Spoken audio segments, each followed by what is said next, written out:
We're coming to you live for the Village Ford Tough Studio. Boomer Esiason, Greg Giannotti. It's Boomer and Gio on the Fan. Simulcast across the country on CBS Sports Network. And wherever you are, on the free Odyssey app. Good Thursday morning. That was rough last night. It was frustrating. It was annoying. It was every emotion that you didn't want to have in Game 5. The series continues on Friday night. I am not concerned. I'm not worried about the Knicks losing 3 in a row and losing this series, which would be a disaster. But there's no doubt that last night the Celtics came out and said, we are not losing this series on our home floor. Everybody's counted us out. We are a champion. We deserve the respect. They played harder. They played smarter. And they earned that win. They did everything that I would want my team to do in that exact situation. So respect to them. They weren't going down at home. And I still think the Knicks are going to win the series. But God, was that ugly. I mean, that was so ugly. All the fouls and the missed shots, and then that third quarter, after having the best third quarter they'd ever had in Game 4, to have probably one of the worst ones they've ever had in Game 5. We got schedule release, we got baseball, we got all sorts of great stuff this morning. Good morning, Boomer. How are you? You know what? It's quite foggy out this morning, is it not? Yeah. I think OG Anunoby was playing in a fog last night. I think Karl-Anthony Towns was playing in a fog last night. I would say that Mikal Bridges was playing in a fog last night. Essentially, the entire starting five. I don't know what they were doing with the fouls. I have no idea what Karl-Anthony Towns was doing last night. And I know OG was trying to force the issue a couple times, and every time he tried to force the issue, he met an equal or stronger force on the other end of his drive to the basket. And it was just completely – they were discombobulated. They were all over the place. And as well as Jalen Brunson played in Game 4, is as bad as he played last night. And then, they were just never got a rhythm going. I think, when it was 59-59 at half, I'm thinking, that wasn't a bad half by the Knicks, but I felt like they needed to be up by 6 or 7 points. And they weren't. And Boston kept fighting back in the second quarter. And then, of course, whether it be the start of the game, which in this particular situation turned out to be okay for the Knicks, the start of the second half is like, I don't know what goes on. I don't know what Tom Thibodeau is saying in between, halves to his team. I don't know if they just go in there and hang out and just put their feet up. And I'm sure they talk to each other, but my God, it just came out and they were just like steamrolled. And, this is a team, as we were talking about yesterday, the Celtics, without Jason Tatum against the Magic, did this exact same thing to the Magic. And this is the depth of their team. And the depth of their team, they got a player back in Sam Hauser. I'm not going to go down that road again. But, he only played a few minutes, but his minutes were impactful. Luke Cornett was impactful. And, that's the thing about the heart of a champion, that you have other players that do have roles on this team that are significant. And most of those players stepped up last night when they were called on to play extra minutes or more minutes because of the loss of Jason Tatum. So, they're not going to be easy to knock out. I was not confident going into last night. You remember you were asking me towards the end of the show yesterday, like, because we had that guy call in and say, take the Knicks, it's a lock. Yep. I mean, come on, man. That's a championship team that you're watching there. And, yeah, they lost their most important player, but, my God, Jaylen Brown and Derek White went off last night. Yeah, Derek White is one of the more, and I shouldn't say maybe underrated, but he's just because of Tatum and Brown. And, by the way, Porzingis was a non-factor last night. I really thought he was going to be a big part of this game. Been a non-factor this whole series. Yeah, but, I mean, because Tatum was out, we had talked about how Porzingis started in that game against the Magic. I thought if the Celtics were to win this game, that Porzingis would be a major factor, be healthy. Didn't work out that way, but yeah, I mean, there's a lot of good players on this team. Derek White, of course, was amazing, and Luke Cornett. I mean, this guy was everywhere, for God's sakes. How many give and goes did they run? How many blocks did Cornett have? Was it 7 or 8 blocks that came at critical times? So there's been twice that the Knicks have had a little bit of a cushion in this series, and when they've come out and played terrible. And Game 3 and now Game 5. We're New York sports fans. We got to go through this. We got to go through the sting of a loss like this. And, guys like, they had an off night and the Celtics had an on night. And I don't know how else to put it. They made their shots. The Knicks missed their shots. And you take a look at every single Knicks player was a minus last night. And every single Boston player was a plus. And the score, I don't even think the score was indicative of just how much of an ass whipping this was. Well, in the second half, for sure. I mean, In the first quarter, the Knicks got up by 9, and it was the largest lead they had ever had in the series.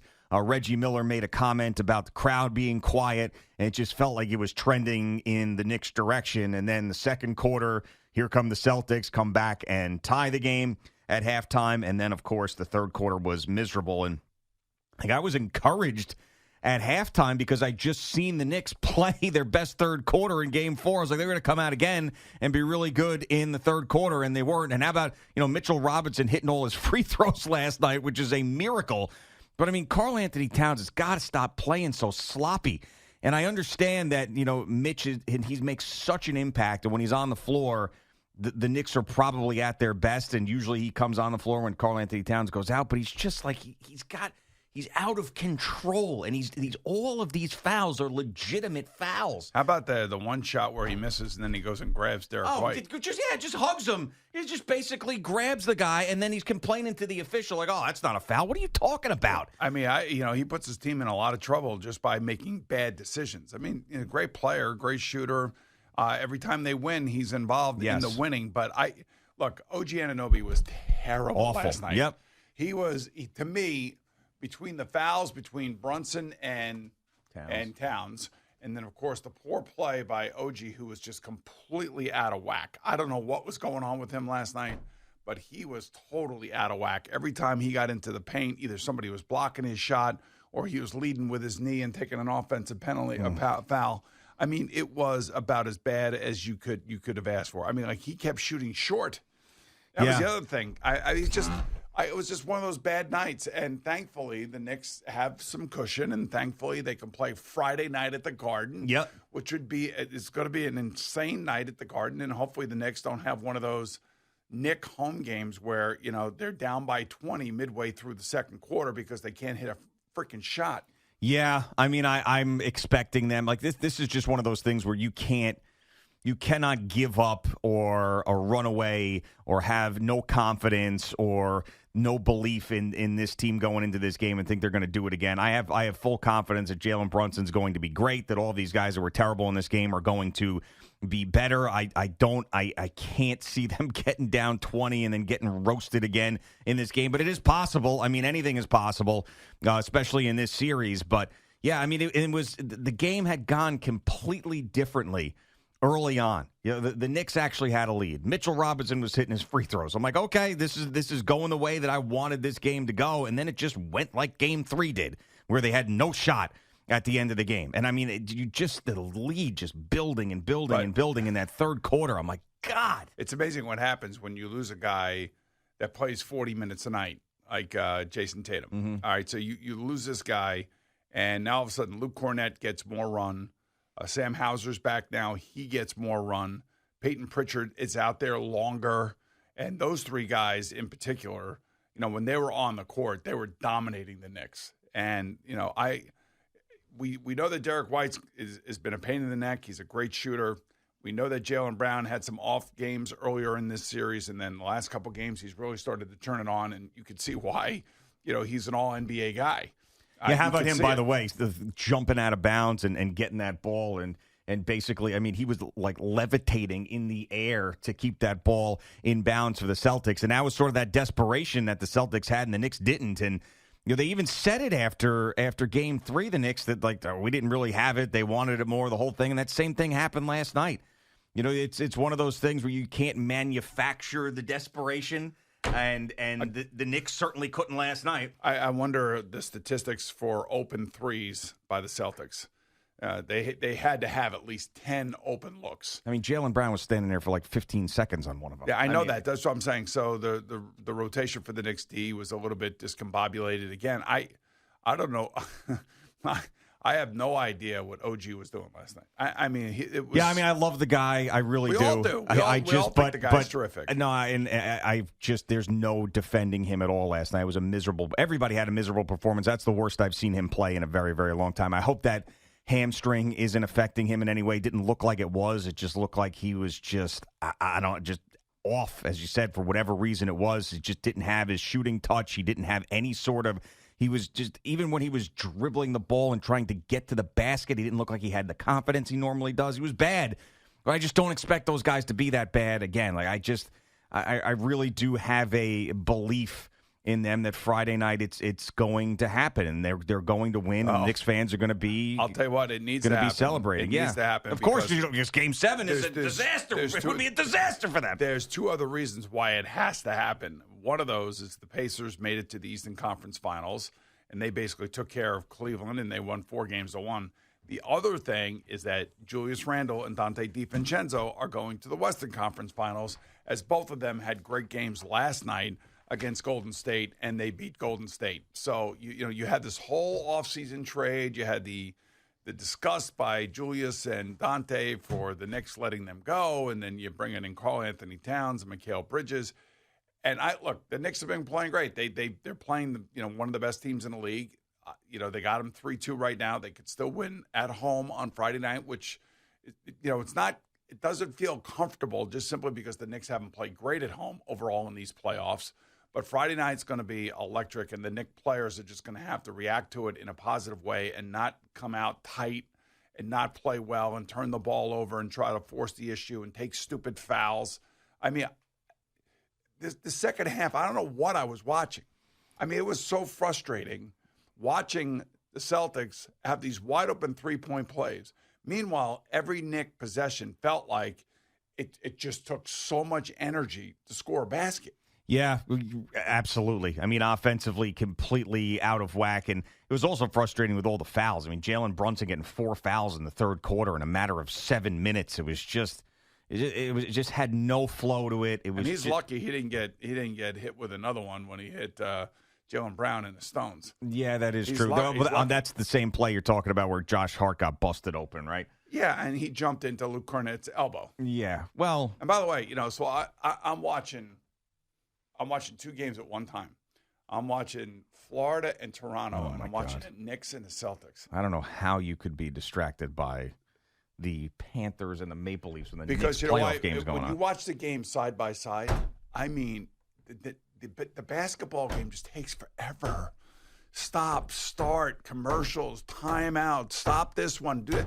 The hockey game just keeps going, and they just keep killing each other. I mean, and I've done this before where I've watched Knicks and Rangers side by side, but these are playoff games. These are intense, and both teams are playing, all 4 teams are playing incredibly hard. There's no question about that. But just the hockey game's just going and going and going. The basketball game, stop, start, stop. This guy's bleeding. We got to take him off the court. We got to stop everything for 10 minutes. I mean, it's like mind-numbing just how like you never get into like any sort of roll or sink in an NBA basketball game. Well, this one in particular. I mean, game 4 was definitely, there was a lot more flow, and it felt this game was there was no flow whatsoever. It was frustrating to watch. I'm sure it wasn't frustrating for the Celtic fan. I'm sure that they loved it and weren't complaining about stopping and starting. And their fans probably weren't watching playoff hockey while it was going on because they were celebrating and loving it. But Friday night's going to be a crazy, crazy New York sports night with Subway Series. I got to give credit to Morash because he put this thing out about everything that's going on in New York City on Friday night. So we know, obviously, the Knicks and the Celtics. We know the Mets and the Yankees. So he goes Friday night in the New York City area, near sellout at UBS for Kane Brown, the country music star. Sold out MetLife Stadium for Shakira and Pitbull. Sold out MSG for Knicks Celtics Game 6, and sold out Yankee Stadium for Game 1 of the Subway Series. We got a lot of people here, and we need to keep them entertained. And we're going to be doing that on Friday night, man. Let me tell you. That's going to be what a wild, wild night that's going to be. And this Subway Series, it's going to get a little bit buried now because of the Knicks in Game 6 and having to play it. But this is like the most anticipated regular season Subway Series we've seen in a very long time. Yeah, how's the weather? I think good, except I think Sunday's definitely great. I think Saturday's like an off and on type of thing where there could be thunderstorms. I think Friday's going to be cloudy with small chance of rain. At least that's from what I've seen. But you might get like a chance of thunderstorm stuff going on Saturday. But it says in the morning, so that's not a big deal. And then only 30% chance on Friday, and Sunday looks beautiful. So they're going to get all the games in. That's my prediction. All the games will be in. No doubleheaders, no issues. And hopefully we don't have to come in here on Monday and be talking about a Game 7 because that's going to be that. Then I'm not nervous today. I'm not. I've got confidence. I've got belief in the guys, and especially Jalen Brunson's not going to let this slip through his fingers. They're up 3-2. But I can't. Just driving in, listening to the callers. There's so many people that are just like, oh, this is it. This is what's going to happen. Now the Celtics are going to come back. Don't think that way. It's just one game. Right, exactly. It's one game. So I'm not freaking out. I will freak out if that goes to Game 7. I will start to freak out. There'll be freak out time. This team has shown a real level of resilience they have for the last 2 years. They just have to play a much better team game. And look, the Celtics have got shooters. The Knicks don't. The Knicks have a couple. And if Jalen Brunson is off from 3-point, and if Mikal Bridges is off, like he wasn't even hitting his jump shots last night. And in Game 4, he was hitting everything, especially in the fourth quarter. So I don't know. It was just one of those off games, and it's just something that you got to flush. You got to come back. Maybe you go over some video and you talk to your teammate. Hey, look, they know exactly. They've come back from losses before, and they know exactly what the hell went on here. And they got to be better on defense. They can't give up so many open 3-point shots. Yeah. And by the way, so this is the thing that drives me crazy. The pick and roll in the NBA has been done since the league started. And for some reason, Karl-Anthony Towns, when he's involved in a pick and roll, and Derek White's is going to end up with the ball, and Karl-Anthony Towns is going to be the guy that's going to be asked to at least get in the way. He's always like 5 feet from. It's like his slow motion. I know exactly what you're saying. You got to play tighter, and you can't give him that kind of space. He's going to make it every time. And it's not even like they're picking and rolling and going to the basketball, although they did that last night a couple times. Well, especially when the Knicks were in the bonus in the third quarter with 9 minutes to go. And that's the other thing too. Is you have to realize the fouls. You got to realize the defense. You got to realize who the hell is shooting the 3-pointer. Derek White has killed the Knicks. Yeah. So anytime you are on, and I don't Tom Thibodeau should be telling this to his team, and I'm sure he is. Hey guys, when they're picking and rolling and we're switching, we can't give him that kind of space. We just can't. What do we? That's Derek with the guys killing us. Yeah, I know. And he's Karl-Anthony Towns, wake up, move closer. You're 7 feet tall, for God's sake. And unfortunately, when he does get closer, he fouls somebody. That's what happens. Unfortunately, because and the Knicks are doing it too, which is great. Because as soon as Al Horford is on either Josh Hart or Jalen Brunson, they're going right to the hole because they can get around them. But the problem is that the Celtics have other players that are playing smart on defense and get in the way, as opposed to leaving the lane wide open like the Knicks have done a number of times during this series. All right, just getting started on this Thursday morning. Jerry joins us with all the highlights, lowlights, sound from last night. It's Boomer and Gio on the Fan and CBS Sports Network.